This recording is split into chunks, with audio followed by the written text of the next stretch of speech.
So, what are we playing today, huh, Luke? What are we playing? Why? I'll just let you guys guess why I just drink my chocolate milk here.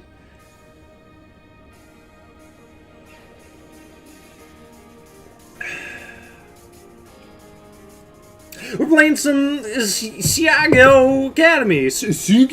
Probably didn't pronounce that right. we guys, it's a great game. This is the best game ever. It's a dating simulator that features pretty much just all of my favorite YouTubers. We got JONTRON, we got Peanut Butter Gamer, we got Satch, we got Pro Jared, we got Gerard, Gerard, the completionist. We got Shane. Oh gosh.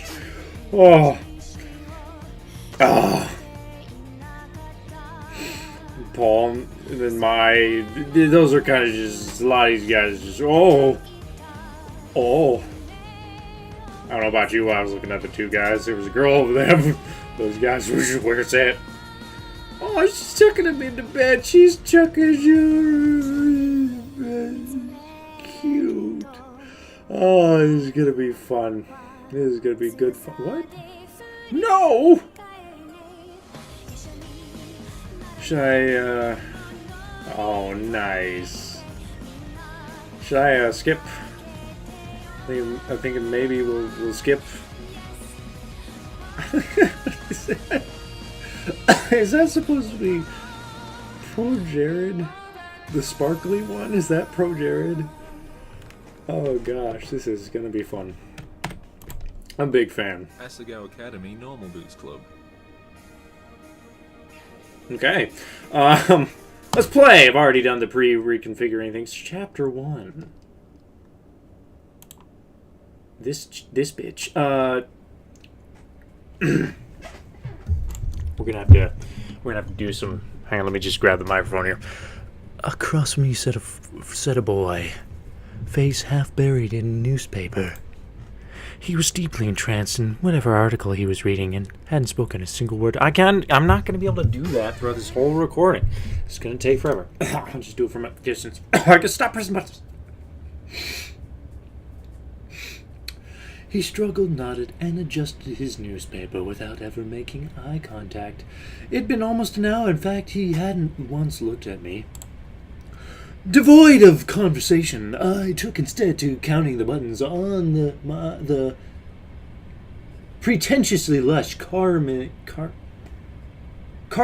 seat cushions. 1, 2, 3, 21, 24, and 22, and so forth, over and over. Now and again I turned to look out the window, where the trees were blurring by. Sometimes the smeared green would break and reveal the quiet blue of the Sea of Japan.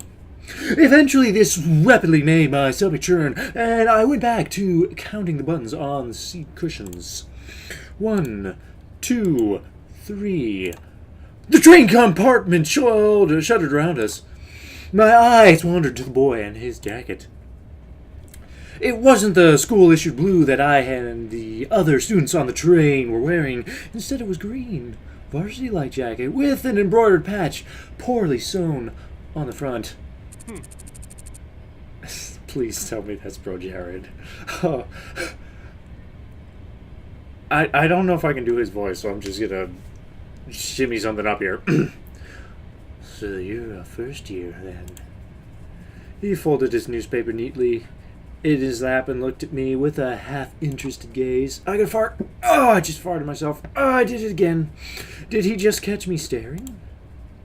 Now that the paper was gone, I saw his face. He watched me through heavy-lidded eyes. His hair was immaculately groomed, his teeth straight and blindingly bright. There was something about him, the way the light hit him, that made him look like he was almost sparkling.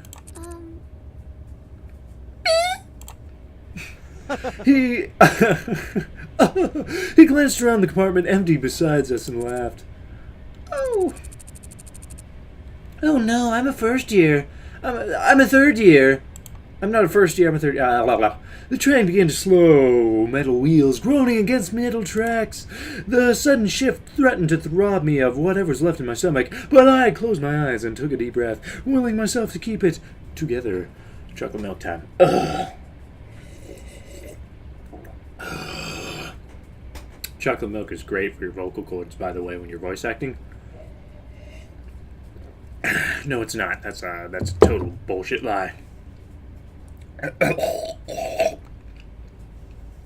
The sudden shift threatened to rob me. I already read that. What kind of impression would I leave puking on a student before I even arrived at the academy? The boy frowned. I picked at the hem of my cotton shirt. That's not possible. I've never seen you before. It took me a moment of mouth fishing to find a response. It's because I'm a transfer student. He laughed. That laugh. That's not Jer. He laughed again. A transfer student, huh? We don't get the many of those. I can't quite stick on a voice, but it just keeps going here and there. I removed my acceptance letter from the front pocket of my uniform. The paper, heavyweight, off-white, had accumulated creases from my reading and rereading, as if the words might have changed since the last time I read it. The boy took it, studied it, then handed it back to me. I'll see you around. I'll see you around. Well then, Hannah, I suppose I'll be seeing you around. That'll be his voice. If I can remember that, that's his voice. He smiled at me as he picked up the suitcase, lying next to him. By the time I hiccuped a response, he was already gone from the compartment. Man, this chick is just a scary cat. I stared out in the empty hallway of the train. It was then that I realized he, having gotten it from my acceptance letter, knew my name, and I never got his. The train settled at the station. I filled out with the rest of the uniformed students. It was early April, and the last frost of winter had come and gone. What did I just do? Okay, the trees were already green, the leaves shivering the occasional gust. Weaving through them, the air was mild, only a few clouds hanging in the sky. I walked along the road with the swarm of blue-jacketed bodies, looking at the little groups breaking off from the crowd. Everyone was buzzing so animatedly around me. I held my suitcase tight in my sweaty hands. It was leather-bound and worth more than anything it contained. It wasn't far to the school I was, for maybe the first time in my life, thankful that what I owned didn't amount to much. My school issued black Oxford. Click, click, clicked on the pavement. Oh, I've got to pass out. I walked this walk over and over in my mind. So many nights I lay awake, imagining what it would be like to walk from train station to Asagao Academy this first time. My new start. I always imagined that everything would change for me on this walk. That somehow everything would be magically different. But as I looked around, I realized nothing had changed. I hadn't changed. By the time I reached the massive gate to the academy, I forgot all about the disappointment slouching in the back of my throat. The school framed by the gate's twisting black metal was just as beautiful as the glossy photos I saw in his pamphlet for a university that is rather traditional. Very, very traditional. Incredibly, immensely, immaculately.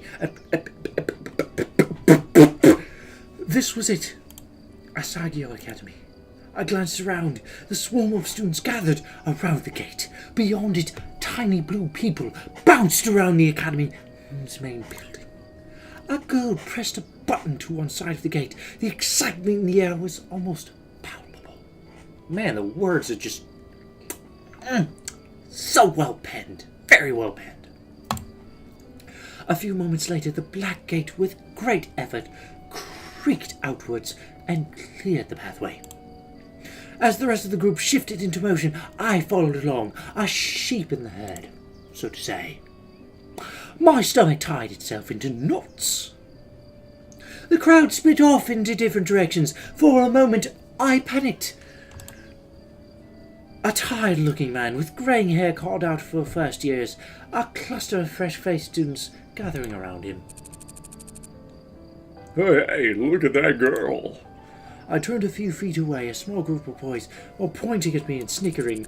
Pink hair! Are you kidding me? How desperate can you get?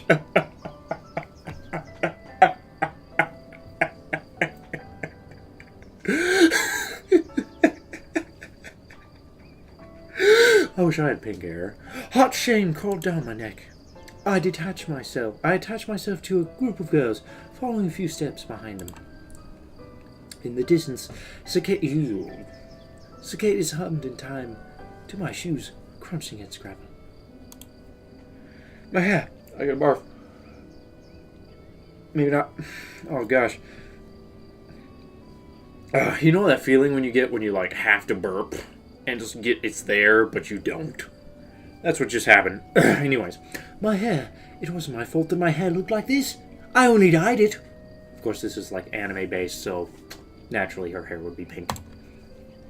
Luckily, I found myself at the girls' dormitory, a large sign in the lawn reading Primrose House. The building dwarfed me in size and sheer intimidation.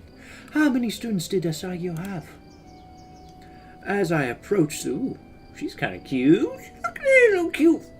Oh, she blinks. Oh, she's a cute little rosy red cheeks and the red flowing hair, and she's cute. She's not wearing a blue jacket like everybody said. Okay, as I approached the building, a red-headed girl lingering nearby caught my attention. I looked away, then looked back. She was staring at me.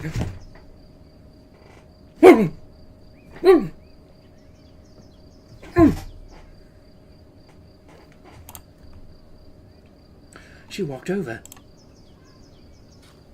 Oh, you must be my roommate! I didn't even see that. Hang on. I had her wearing me. She was smiling and bouncing in a way that suggested her views on life were akin to a perpetual bouncy castle. What? Me? Bingo. Oh. I guess they only voice acted part of it. But I think I can emulate her voice a little bit. Of course, you silly! Let me guess, room 325? I can't emulate her voice at all. I thought back to the paper I received a month prior with a list of all the supplies I need for the year and my dorm arrangements. Yeah, that's right. She laughed, but I couldn't figure out what was so funny. Oh, gosh. Wow. She was laughing at me. When I found out my roommate was a transfer student, I knew you were going to be a total main character.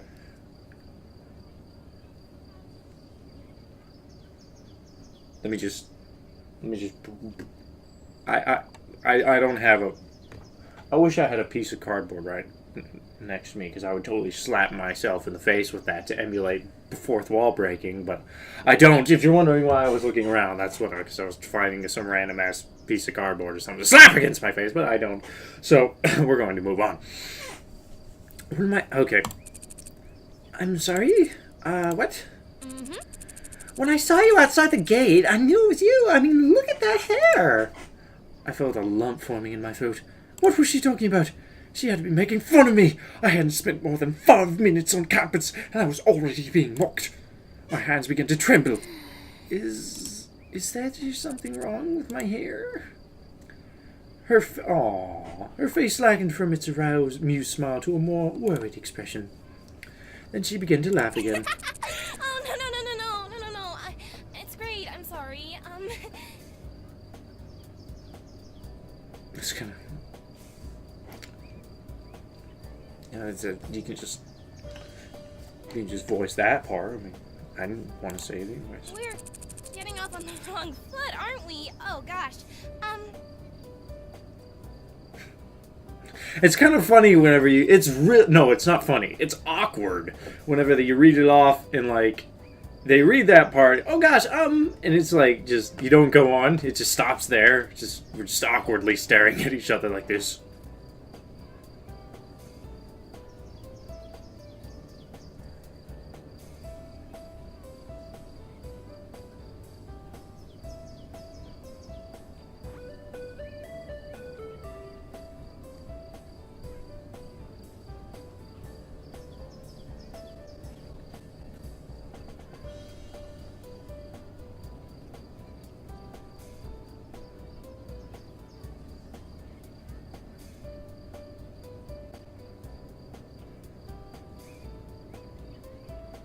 Man, she has blinked multiple times. I won that staring contest. Okay. I'm Mai Sasaki. You must be Hana. Of course, my Sasaki. They're Japanese. Hello. That's out of my head. She doesn't. She said hello. That's all. She didn't say any of this. She just said hi. That's all she said. Oh, your school books are waiting in our room with our welcome letter, and I read the envelope. I hope you're not mad. They're walking towards the front doors. I followed behind like a lost puppy. Did you check in the front desk at the front desk already? No, I didn't. I didn't know I was supposed to. Good. They're offer to have a staff member give you a tour of the campus, but I can show you around. We don't get many transfer students in year 3, you know. Oh gosh, I'm barfing all over the place. Oh, is that your only bag? Just one? I'm glad I brought an extra bag of stuff to decorate our room with. I started already. I hope you don't mind.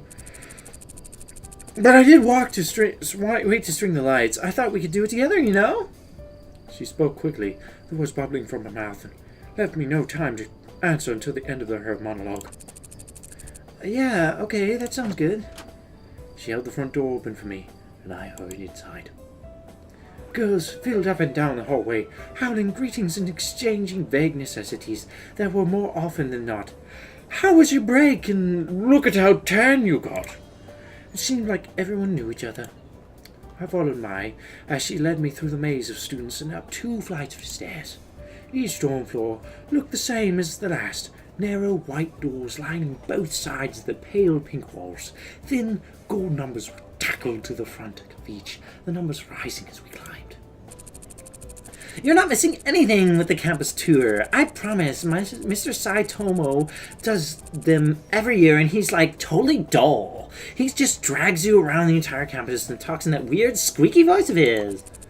I'll tell you everything you need to know.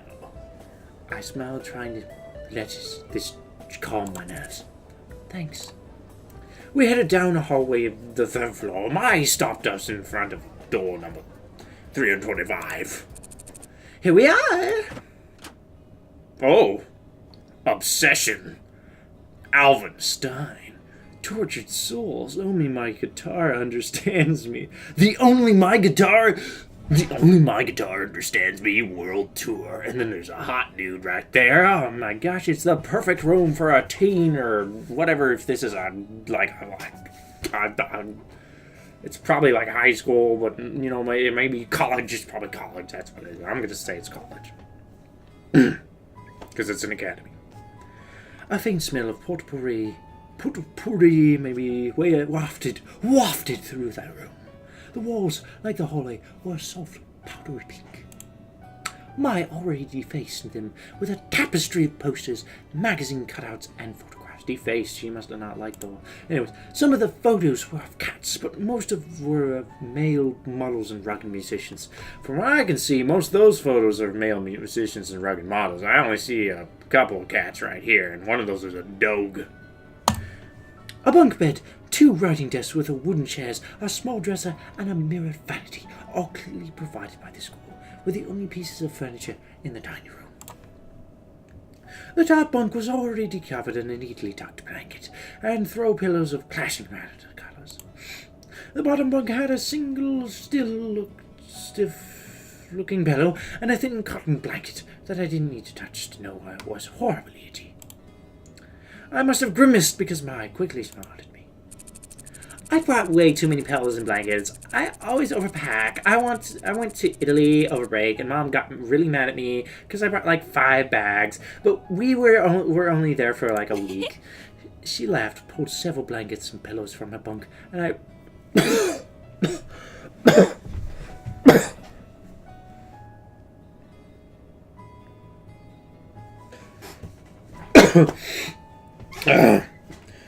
and rearranged them neatly on mine. A sudden twinge of guilt and embarrassment hit me. Perfection. There, that's much better. Thanks, Mai. I placed my suitcase on the bottom bunk and began to unpack its contents. Several changes of clothes, pens and pencils, empty notebooks, a few photographs of my father. a dilapidated stuffed rabbit, an old portable radio, and a small black box. Oh, she got an old portable. Who has those? Who packs those? Mai opened the curtains and the sunlight poured in.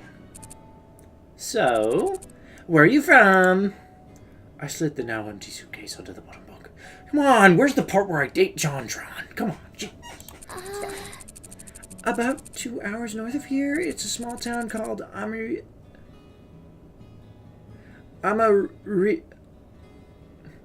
Amaririsu.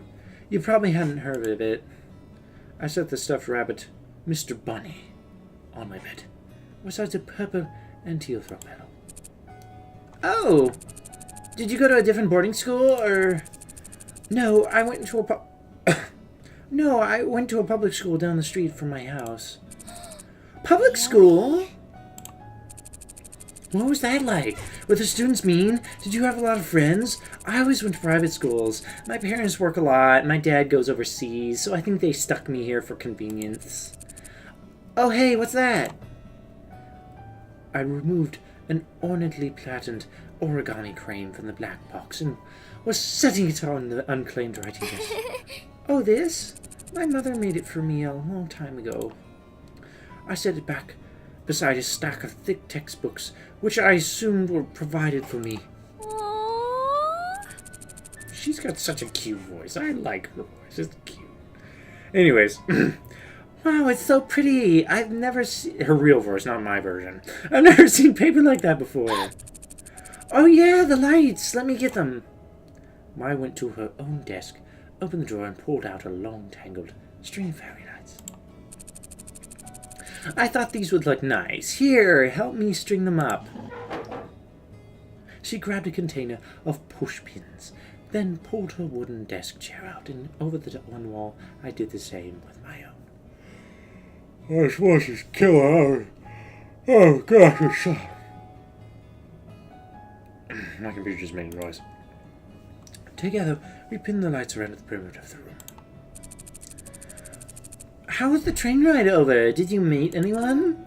No, not really. I was in a compartment with some guy and... What? Some guy, huh? Was he cute? Yeah, I guess. I don't know. I wasn't really paying attention. I didn't even get his... Oh my gosh, I'm really burpy right now. Mai seemed disappointed for a moment, then perked back up. You'll have to point him out. You'll have to point him out to me if you see him again. Okay. Once we finished stringing the lights, Mai climbed from her chair and brushed her hands together triumphantly. Yeah! Done! Okay, now it's time for lunch. The food here is pretty good. There's this ramen place down the street from campus that's like out of this world, but the school lets us leave campus on weekends. I walked at the window.